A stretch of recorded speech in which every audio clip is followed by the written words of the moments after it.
받고 싶습니다. 이 세상에 복이 필요하지 않은 사람이 어디 있겠습니까?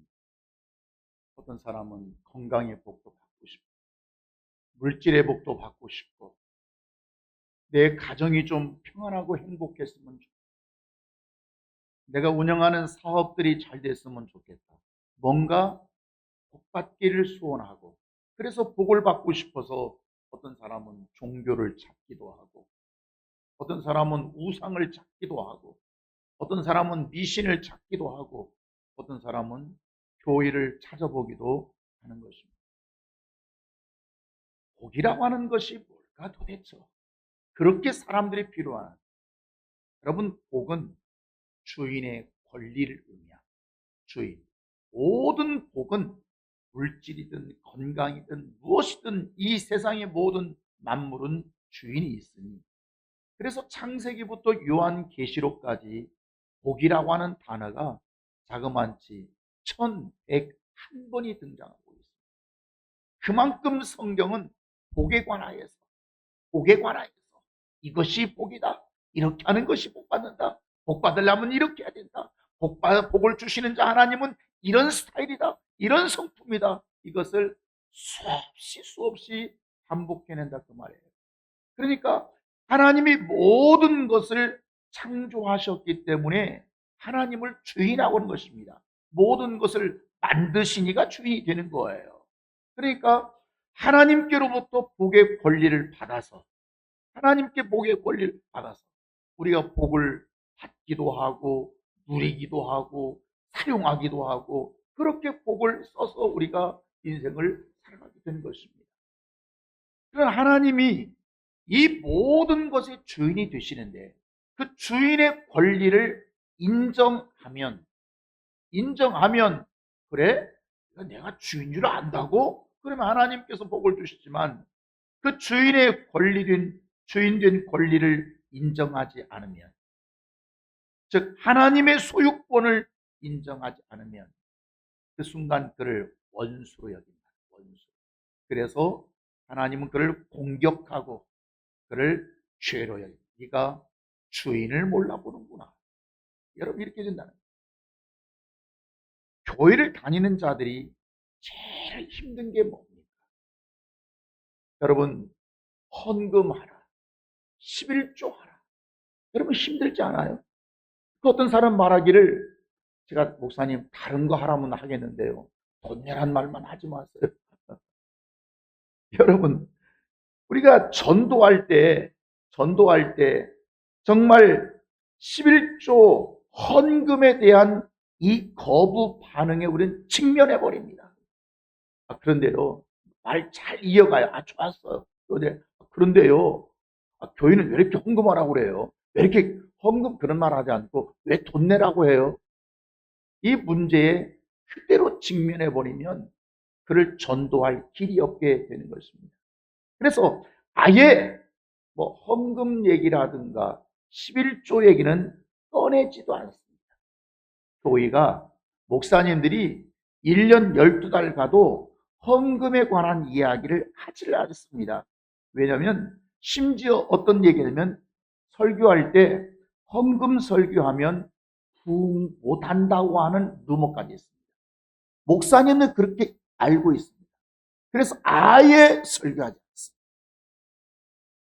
여러분, 11조 때문에 사람들은 시험 들고, 헌금 때문에 사람들은 교회를 옮기고, 그러나 여러분, 11조 때문에 복을 받고 11조 때문에 그들이 잘 되었다고 하는 얘기는 뭐 멀리가 찾아볼 것도 없고 우리 교회 안에만 와도 수두룩합니다.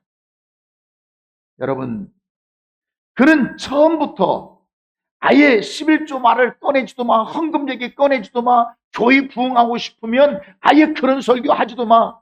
이것 자체는 처음부터 복 받는 원리를 끊어버리는, 그가 어떻게 복을 받아야 되는지 자그만치 1100번씩이나 성경에서 말씀하셨던 그 복을 끊어버리는 지극히 인본주의라고 하는, 인본주의라고 하는, 복 받으러 온 자들에게 힘들죠. 어렵죠. 그러나 그걸 잘 잘 가르쳐서 지금 헌금을 하라는 게 아닙니다.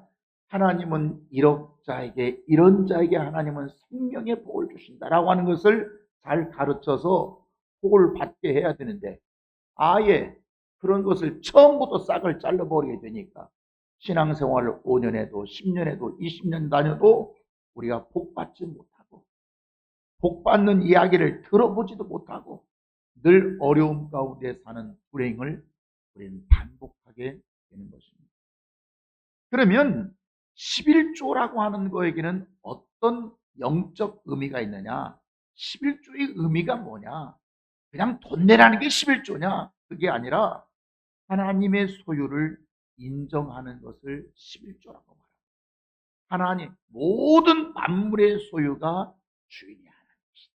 이걸 인정하는 것을 11조라는 거예요. 그러니까 주인이신 하나님이 주신 것 중에서 10분의 1을 드림으로써 10분의 1을 드린다고 하는 것은 제가 주인이라고 하는 것을 인정한다고 하는 고백인 것입니다. 그리고 10분의 9가 내 것이 된다. 내 것이 된다고 하는 것을 우리가 믿는 것을 11조라고 말하는 것입니다. 사람은 처음부터 태어날 때 빈손으로 왔습니다. 저나 여러분이나 빈손 들고 오지 않은 자가 없습니다.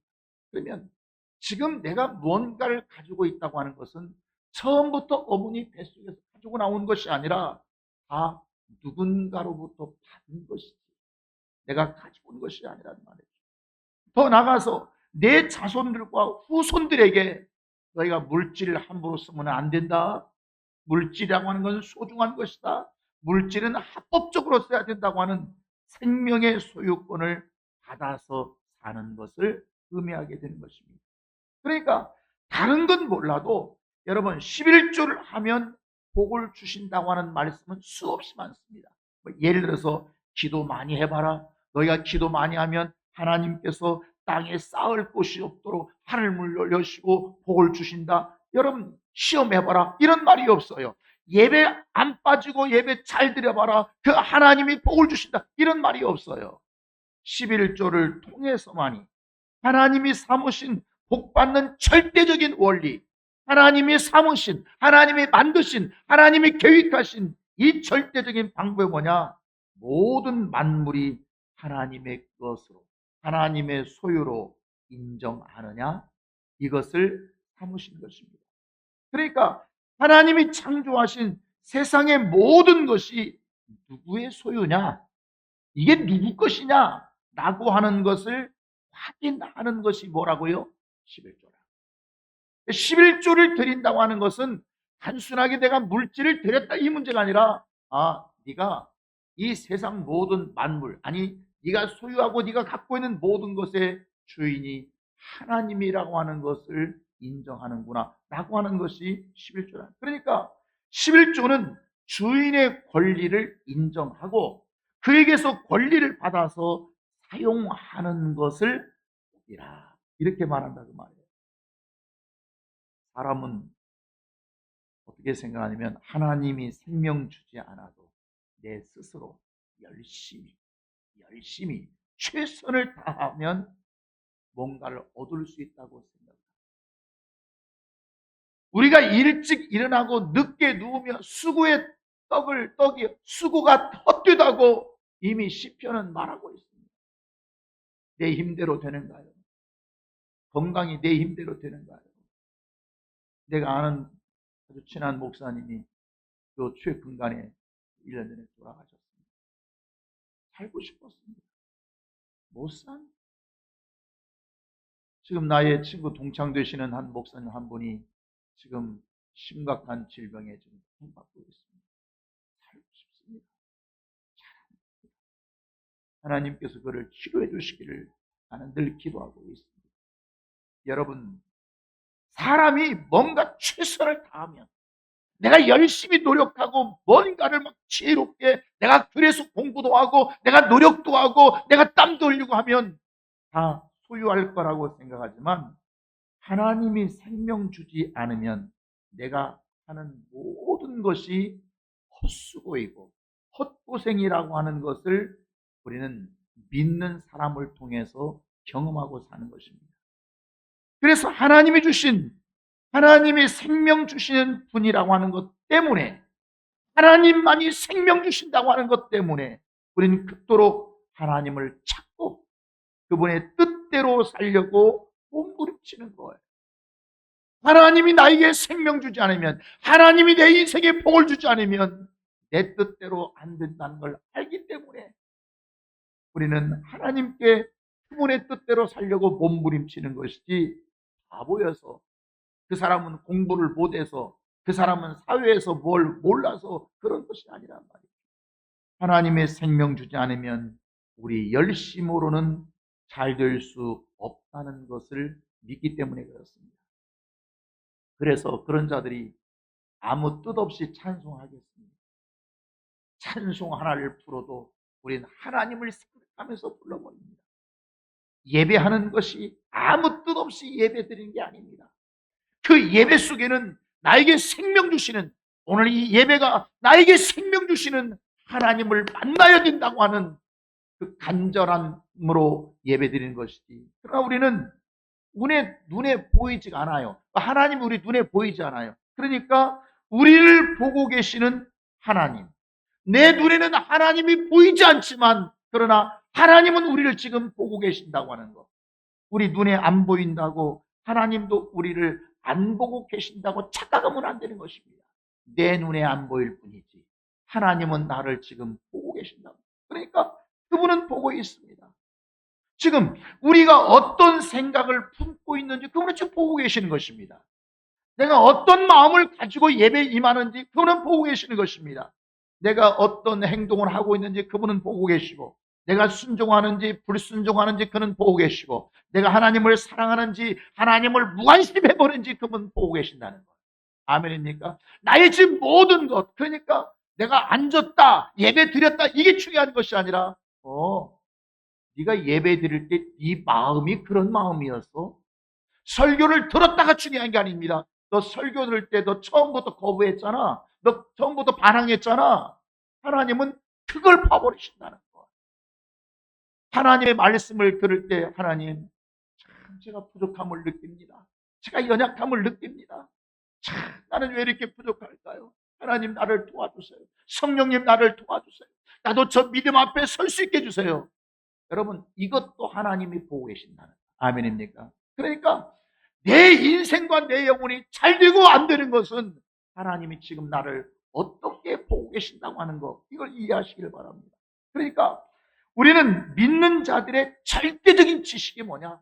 내가 뭐 성령, 누가 뭘 만들고, 누가 어디 가고, 어디 살았고, 뭐, 누군 누구 제자고, 예수 뭐 12제자, 이런 게 지식이 아니고, 믿는 자들의 절대 지식이 뭐냐? 따라서 하나님은 생명을 주시는 것이다. 아멘입니까? 절대 다른 건 몰라도 여러분, 아브라함이 여기 살았고 저기 살았고 저기 살았고 그 외교도 힘듭니다. 그 외워서 못합니까 또?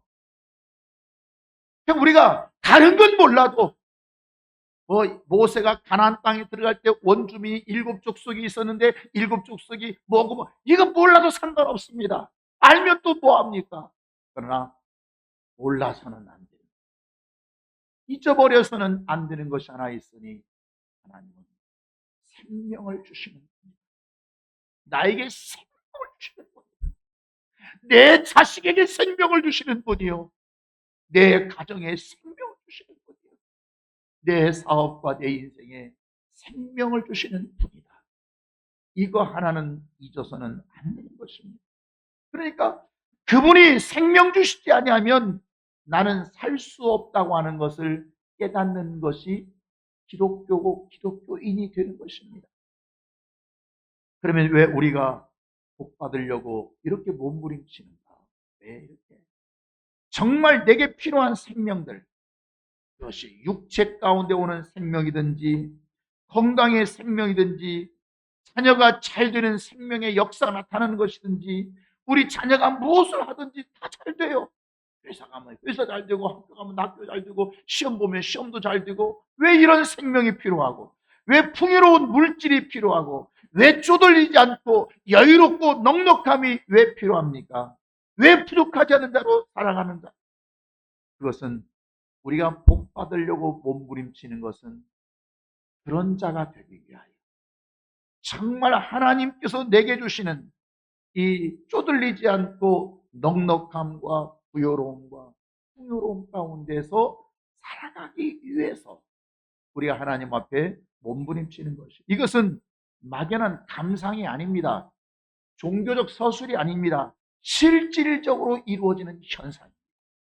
난 지금 여러분들에게 내가 설교 한 편 준비해가지고 오늘은 이런 말 해야지, 이게 아닙니다. 이것이 실질적으로 일어나는 현상이라고 하는 것, 우리 교회에서 실질적으로 일어나는 현상이라고 하는 것, 나의 삶 가운데서 실질적으로 일어나는 현상이라고 하는 것을 여러분에게 고백하고 있는 것입니다. 그래서 시편에 보면 말씀하시기를 하나님께서 복을 주사 크게 번성하게 하시고 그의 가축이 감소하지 않게 하신다. 또 우리 곳간에는 백곡이 가득하며 양은 들에서 천천과 만만으로 번성한다고. 하나님께서 번성케 하시고 우리의 산업을 번성케 하시고 내 인생을 번성케 하시고 내 자녀들을 번성케 하시는 이 하나님의 약속, 이 하나님의 약속을 믿고 우리는 몸부림치는 것입니다. 때로는 원수들이 몰려와서 마치 파도의 풍랑을 치듯이 몰려올 때도 있지만 그때그때마다 순종하고 기도할 때 피할 길을 열어주시는 하나님, 피할 길을 떼주시는 하나님, 이것이 하나님의 나타나심입니다. 하나님의 증거인 것입니다. 하나님이 너와 함께 하신다고 하는 증거를 실질적으로 그렇게 보여주시고 길을 열어주시고 막아주시고 사고의 위험한 가운데서 나를 건져주시고 위험한 여러분 수술에서 나를 치료하시는 하나님의 놀라운 은총을 우리는 실질적으로 경험하고 사는 것입니다. 그래서 원수들의 공격 앞에서도 빼앗기지 않아요. 원수들 나를 공격해 오지만 하나님이 주신 것이 보존돼요. 지켜져요. 아멘입니까? 그것을 보면서 이것이 복이구나. 내가 복을 받은 자로구나. 야, 하나님이 정말 살아계시네. 아멘입니까? 누구나 인정할 수밖에 없는 것을 복이라고 말하는 것입니다. 복도 없으면서 괜히 어디 가서 나 복 받아서 나 복 받은 자야, 이게 아니고 실질적으로 내가 봐도 저가 봐도 누가 봐도 야, 저 사람 복 받았어. 진짜 저 복이야. 저렇게 됐단 말이야. 야, 하나님이 계시네. 이렇게 하나님은 영광이 드러나기를 원한 것입니다. 오늘 성경에 보면 이런 얘기입니다. 성경의 배경이 그렇습니다. 소돔과 고모라 왕과 그 다음에 엘람, 고임 연합군들과 전쟁을 합니다. 그래서 소돔과 고모라가 패전을 합니다. 자, 그런데 소돔과 고모라가 패전하는 것이 문제가 아니라 이 소돔과 고모라 성 안에는 누가 살고 있어요?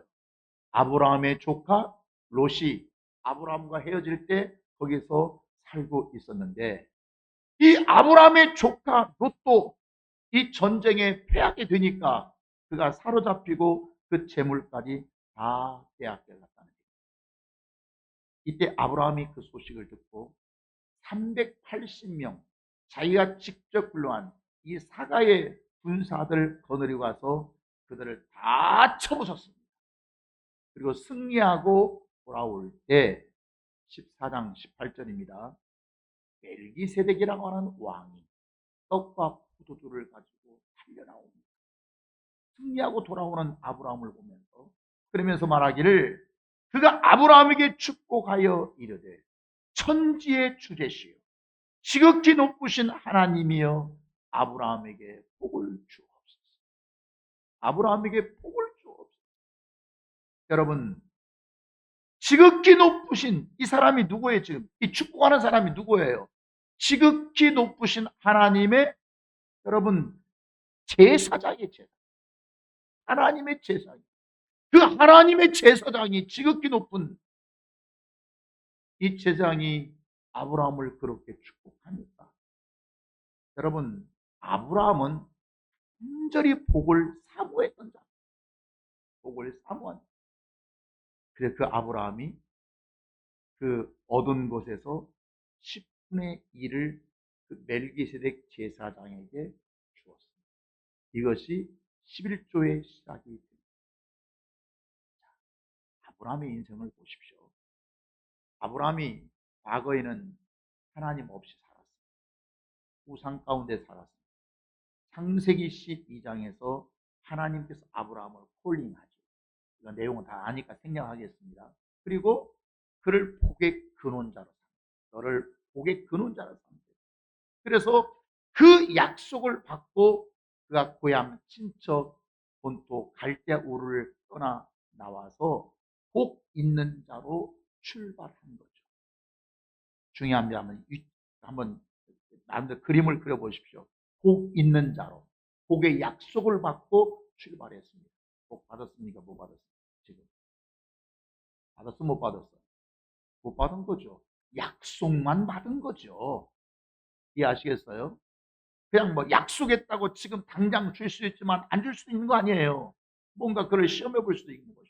그러니까 그가 복 받겠다고, 복의 조상 삼겠다고, 복의 근원자로 삼겠다고 하나님이 약속하셔서 약속을 믿고 나왔을 뿐이지. 다시 말하면 복의 사람으로 시작했을 뿐이지 복을 받은 건 아니에요. 이해하시겠어요? 자, 시작한 거예요. 그러면 그 복받은 사람으로 약속을 받고 시작했다면 이 복을 언젠가는 완성을 해야죠. 받아내야 할 거 아닙니까? 정말 하나님이 약속한 대로, 하나님이 축복한 대로 그런 사람이 되어야 할 거 아닙니까? 이게 복의 완성입니다. 이해하시겠어요? 그래서 그는 시작만 중요한 것이 아니라 완성해 가야 될 자고요. 그리고 그 후손에게 그 완성된 것, 내가 복을 받은 자임을 그 후손들에게 보여줘야 하는 거죠. 봐라, 이렇게 받았다. 이게 바로 복이다. 라고 보여줘요. 그러니까 아브라함의 생각은 온통 그 머릿속에, 그 생각 속에 뭐가 있겠어요? 어떻게 복을 받을까? 복 받는 비결이 뭘까? 하나님은 어떻게 하면 복을 주실까? 하나님 에게 복을 주세요. 어떻게 하면 제가 복을 받을 수 있을까요? 복 받을까? 복 받을까? 복 받을까만 생각하지 않겠어요? 이해하시겠어요? 지금 받았어? 못 받았어? 아직? 지금 타임이 아직 못 받았어요. 지금 받아야 돼요. 받아야 돼요. 좀 받기는 받았어요. 더 받아야 돼요. 또 받았어요. 더 많이 받아야 돼요. 하나님의 약속은 지금 그 수준이 아니에요. 그런데 늘 마음속에 어떻게 하면 복을 받을까? 어떻게 하면 복을 받을 수 있을까? 어떻게 하면 하나님이 나한테 복 주실까? 생명 주실까? 라고 생각하던 차에 이 스토리를 만나게 됩니다. 그러니까 내가 복 받고 싶은데, 복 받고 싶은데, 어쩌든 이 마음의 그 믿음이 있는데, 어느 날 그가 소돔과 고모라 성을 구원해주고 돌아올 때, 지극히 높으신 존귀한 제사장 그 멜기세덱이 그에게 축복도 합니다. 그에게 여러분 얼마나 기다리고 얼마나 사모했겠어요. 그러니까 그 가지고 있는 모든 것에 있어서 10분의 1을 하나님께 드림으로써 이렇게 하면 복이 되겠구나. 그러니까 이렇게 하겠구나 깨달은 것이 뭐냐? 11조를 드리는 자, 하나님의 소유를 인정하는 자, 하나님의 소유를 인정하는 자. 여러분, 아브라함의 손자 야곱이 있습니다. 아브라함의 아들이 이삭이고 그 이삭의 아들이 손자가 되는 자가 야곱인데, 우리가 잘 아는 대로 야곱이 베델에서 하나님을 만나죠. 아버지를 속이고 이삭에게 축복을 받고 그가 밧단 아람 삼촌집으로 도망가던 중에 베델에서 하나님을 만납니다. 그는 이제 자기 혼자라고 하는, 내가 잘 되려고 아버지에게 거짓말까지도 축복도 받았는데 지금 내 형편은 뭐예요? 잘 되고 있는 거예요? 안 되고 있는 거예요? 안 되고 있는 거잖아요. 난 아버지의 재산을 고스란하게 받을 줄 알았더니 이거 형이 나를 죽인다고 하니 오히려 일이 꼬인 겁니다. 지금 축복과 거리가 멀어져 버린 것입니다. 지금 멀리 도망가고 있습니다. 정처 없이 가고 있습니다. 내 인생이 어떻게 기가 막히네. 축복 그는 받고 하루 사이에 운명이 바뀌어버렸어요. 이해하시겠어요? 지금 잘된 쪽으로 운명이 바뀐 거예요? 안 된 쪽으로 운명이 바뀐 거예요? 안 된 쪽으로 운명이 바뀌는 거예요. 그래서 하루길 도망오다가 이제 부모도 없어. 나를 도와줄, 나를 지킬 보호자가 없어요. 그래서 기가 막혀. 피곤해 지쳐 골베개 하고 이렇게 아마 내 생각에는 눈물이 주르륵 흘렀습니다. 그날 밤 많이 울었어요. 어머니도 보고 싶고 아버지도 보고 싶고 형은 나를 죽인다고 했지만 원래 그런 상황이 되면요 형이 미운 게 아니고 그 형도 보고 싶어. 여러분 이해하시겠어요? 그 형도 보고 싶어. 그렇 지금 돌아갈 길이 없어. 눈물을 흘리다가 잠이 들었는데 그날 밤 하나님의 사닥다리 위에 있는 하나님의 사자를 보고 그가 딱 하나님 앞에 깨어서 서원하기를 뭐라고 서원합니까? 내가 아버지 집에 돌아오게 되면 하나님께서 내게 주신 모든 것의 11조를 내가 반드시 하나님께 드리겠다. 이 고백까지는 여러분 지금 누가 시켰습니까? 너 그거 해야 복 받는다? 시킨 사람은 없습니다. 누가 지시한 게 아닙니다. 누가 11조 하라고 말한 것도 아닙니다. 그럼에도 불구하고 그들이 11조를 드렸던 이유. 아브라함이 내가 너 축복 기도할 테니까 너 11조 가져와 이 말 한 게 아니에요. 내가 너 야곱에게 지켜올 때 너 11, 이런 말 한 게 아니에요. 아무도 그들에게 11조라고 하지 않았어요. 그들이 스스로 내가 11조를 드리겠다 했던 이유가 뭐냐면 이 거친 인생의 광야길. 내가 이 거친 인생의 광야길에서 하나님만이 생명을 주실 수 있는 유일한 분입니다. 이 고백이에요. 내가 이 힘들고 어려운 세상 속에서 누가 나를 지켜줄 수 있을까? 내가 하나님께 약속을 받기는 받았지만 내가 어떻게 이 복을 완성해 갈 수 있을까? 그것은 내가 하나님 앞에 11조를 드리고 그분이 모든 만물과 만유의 주인이라 내가 고백해야겠구나. 내 인생의 주인이 하나님이라는 걸 고백해야겠구나. 그것을 생각하는 거예요. 여러분 인생의 광야에서요 도둑을 만나면 여러분 도둑 맞습니다. 인생의 광야에서 사기꾼 만나면 다 빼앗깁니다. 여러분 내 손에 있는 것이 내 손 같지만 보십시오. 이 내 손에 있는 것이 남의 것으로 넘어갈 때가 얼마나 많습니다. 그런데 그 인생의 광야에서 하나님을 만나면 생명이 없어요. 도둑을 만나면 빼앗깁니다. 강도를 만나면 내 몸에 신체에 해를 입습니다. 사기꾼 만나면 다 잃어버립니다. 어떻게 교활하게 빼앗아가는지. 그런데 하나님을 만나버린다면 하나님은 빼앗아가는 자가 아니요 주시는 자이시니 그분으로부터 내가 많은 필요한 것을 얻을 수 있는 생명상. 그러니까 누구를 만나느냐가 중요한 거예요. 아멘입니까? 누구를 만나느냐? 내가 누구를 만나느냐? 따라서 누구를 만나느냐가 중요하다. 아멘입니까? 누구를 만나느냐? 누구를. 그러니까 한번 따라할까요? 나와 내 자손은 하나님을 만나리라. 시작. 나와 내 자손은 하나님을 만나리라. 아멘.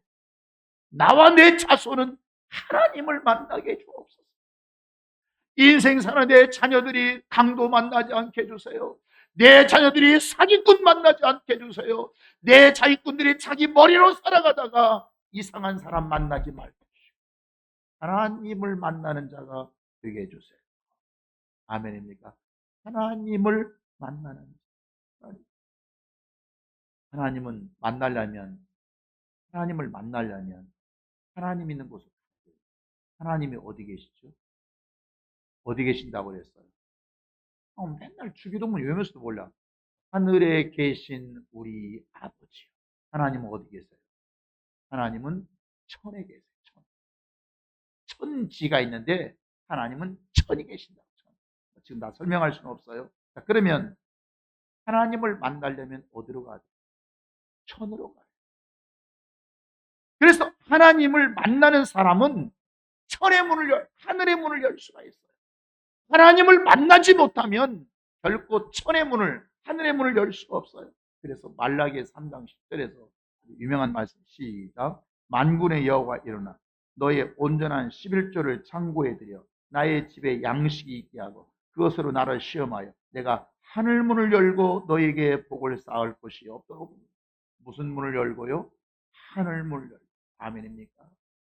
인생을 살아가는데 신앙생활에도요, 어떤 사람은 하늘 문이 꼭 닫혀집니다. 어떤 사람은 하늘 문을 열고 사는 사람입니다.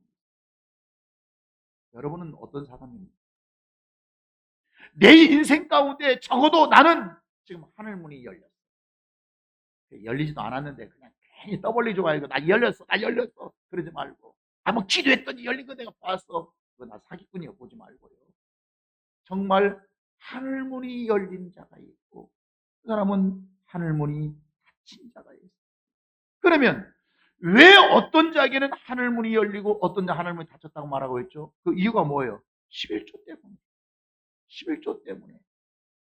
하늘 문이 닫힌 자는 하나님이 돕고 싶어도 도와줄 수 없어요. 정말 그가 정말 하늘 문을 열고 싶은데 그가 하늘 문이 꼭꼭 닫혔는데 어떻게 하나님으로부터 돕는 자, 하늘 문을 열고 너에게 복을 쌓을 곳이 없도록 부어주시는 생명의 주님을 만날 수 있냐 그 말이에요. 우리가 자식을 키워도 똑같은 자식인데요, 어떤 자식에게는 하는 짓이 마음이 열린 자식이 있어요. 어떤 자는 마음이 닫힌 자식이 있어요. 하는 것마다 어떻게 부모 속을 썩이고 부모를 배반하고 부모를 괴롭히고 꼭 저놈은 꼭 나를 괴롭히려고 태어난 놈인가? 이 정도로. 어떤 사람은, 어떤 자식은 그저 인사도 잘해, 신부가 예 알겠습니다, 공부야, 아유 공부 다 숙제 다 해놨어요. 어떻게 부모의 마음을 시원하게 하는지 몰라. 여러분 그 열린 자식에게, 그 마음이 열린 자식에게는 부모의 마음도 열립니다. 네가 마음이 열리니까 내 마음도 열립니다. 그 자식에게는 막 주고 싶어요. 하나라도 더 주고 싶어요. 하나라도 더 먹이고 싶어요. 하나라도 먹어 좀 좋은 거 사줘서 주고 싶어요. 왜 그러죠? 열려. 닫혀버리면 본다 해도 꼭 물어보고 주죠. 야, 내가 왜 줘야 되는데? 그 왜 그래요? 지금 마음이 닫혀. 하늘문이 닫혀버리면, 하나님의 마음이 닫혀버리면, 여러분 주실 때 하나님은 주고 싶어요. 열리기만 하면 주시고 싶어요. 더 주고 싶어요. 근데 닫혀버리면 왜 줘야 되나? 저 줘봐야 저거 뻔히 가서 노름할 거고, 저거야 술 먹을 거고, 뻔히 담배 필 거고, 저거 왜 줘야 돼 저거? 육체를 위해서 살아야 되고 썩어질 걸 살아야 되고 음란과 부패를 위해서 살아야 되는데 저건 내가 왜 줘야 되나? 하나님의 마음도 닫혀버린다는 말이에요. 그러니까 하나님이 내게 주고 싶도록, 하나님이 내게 주시고 싶어 하도록 하나님의 마음을 열게 하는 것, 이것이 하늘문을 열게 한다 그 뜻이에요. 하늘문이 뭐 갑자기 뭐 지진 나서 열려지는 것이 아니라 하나님은 하늘에 계십니다. 하늘이 열리는 것은 하나님의 마음이 열려야 되고, 하나님의 마음이 열리면 하늘이 열린다. 그러니까 하늘 문을 열고 닫는 이유, 하나님의 하늘 문을 닫아버린 이유가 뭐냐? 사람들이 하나님이 복 주실 줄 믿고 우리가 교회에 나옵니다. 우리가 예배도 드립니다. 기도도 합니다. 우리 교인들과 친기도 하고 교제도 하고 또 다소 봉사도 하고 헌신도 합니다. 그런데 11조 들을 때는 떨립니다. 헌금 드릴 때는 이상하게 마음이 부담이 오고 떨립니다. 여러분 잘 생각해 보세요. 그래서 신앙생활의 가장 큰 고비가 뭐냐면 헌금. 이해하시겠어요? 다른 건 다 해요. 다른 거. 봉사도 헌신도 그냥 우리 회비 얼마씩 내서 내야지 안 내는 사람 보고 왜 그 안 내면 뭐 뭘로 하냐고 막 그러면서. 그런데 헌금이나 11조 얘기 딱 나오면 이상하게 마음이 불편하고 내 마음이 떨리고, 이게 신앙의 고비. 하나님은 11조를 빼앗아 가는데 목적이지 않습니다. 결코, 진심으로 말씀드립니다. 내 육체에 필요한 많은 물질의 주인이 네가 그 11조를 들음으로 하나님이라고 믿느냐? 네가 하나님이라고 믿느냐? 하나님의 모든 만물과 피조물의 주인이라고 네가 믿느냐? 이걸 확인해 보고 싶은 거예요. 물질을 초월해가는 사람, 물질에 매여 있는 사람이 아니라 물질을 뛰어나 초월해버린 사람. 왜?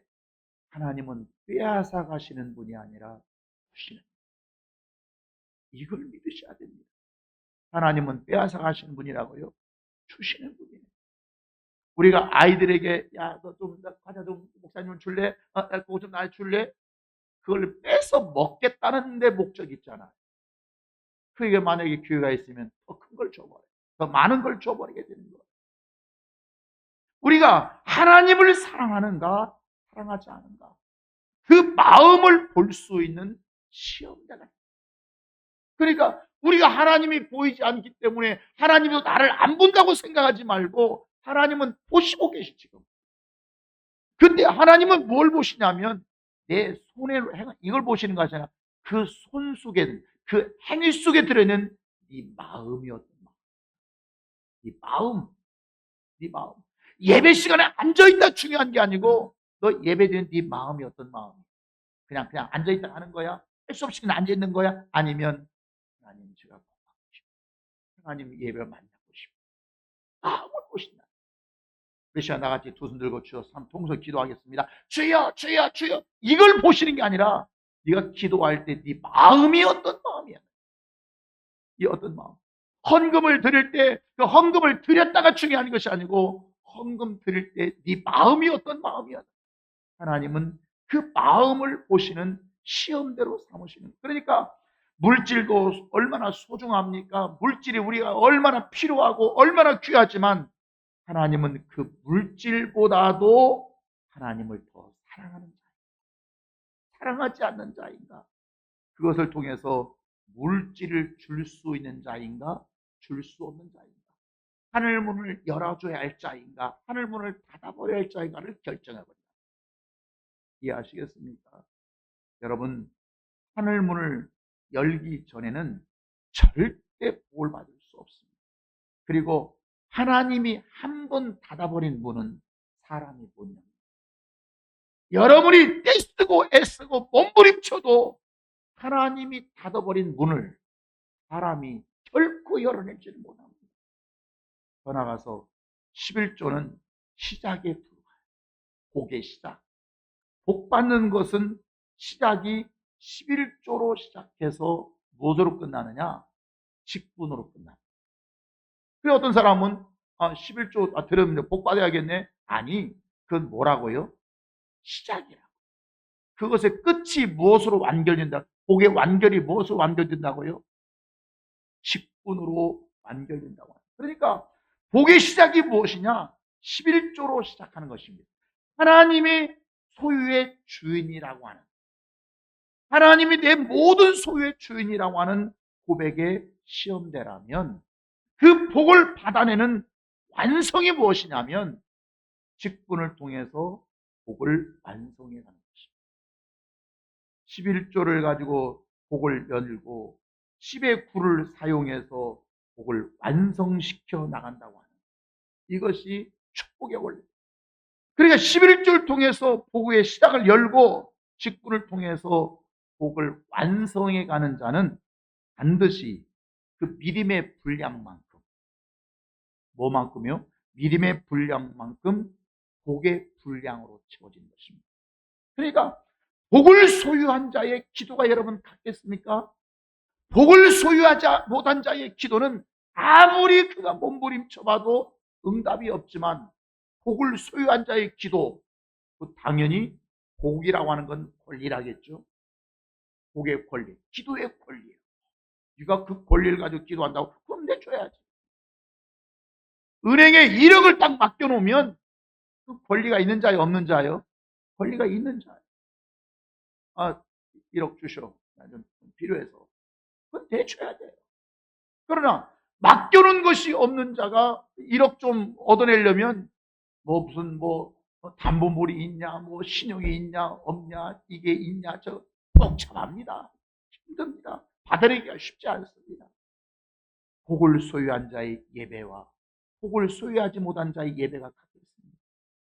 복을 소유한 자의 예배란 천사들이 진동하고요, 영광 가운데 거하는 줄 믿습니다.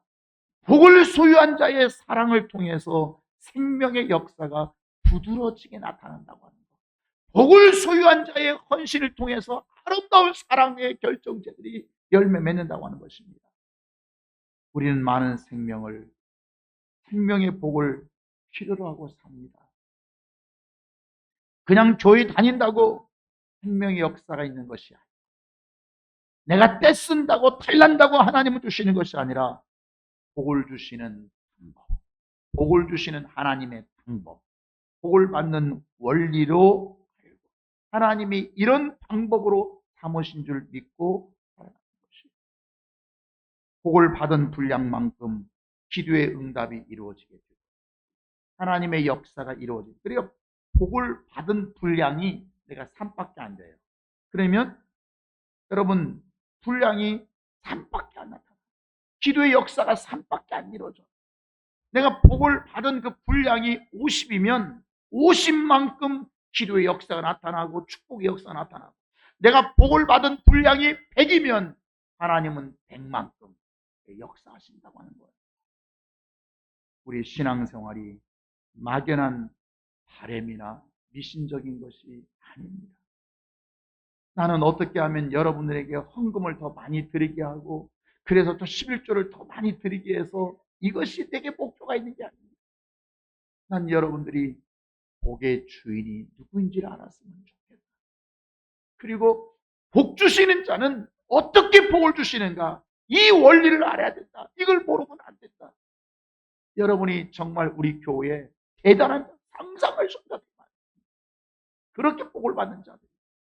그러나 혹 내가 그렇지 못한다고 할지라도 이 말씀이 내 앞에 있어. 내가 나도 저렇게 살았으면 좋겠어. 하나님, 나도 저렇게 살 수 있도록 나를 도와주세요. 나에게 저런 믿음을 주세요. 믿음의 분량을 주세요. 여러분, 그것이 있는 자와 아예 그것조차 없어버리고 마음을 닫아버린 자는 내 신앙생활의 길이 전혀 다릅니다. 우리는 복 주시는 자의 뜻을 알고 몸부림치면 그 역사는 대단합니다. 그 역사는 상상할 수가 없는 것입니다. 그 증거가 매일매일 드러나기를 바랍니다. 내 생활 속에 드러나고, 가정 속에서 드러나고, 내가 살아가는 내 모든 삶의 경영, 사업이든 직장이든 모든 것 속에서 그 역사가 나타나기를 주의 이름으로 축원합니다.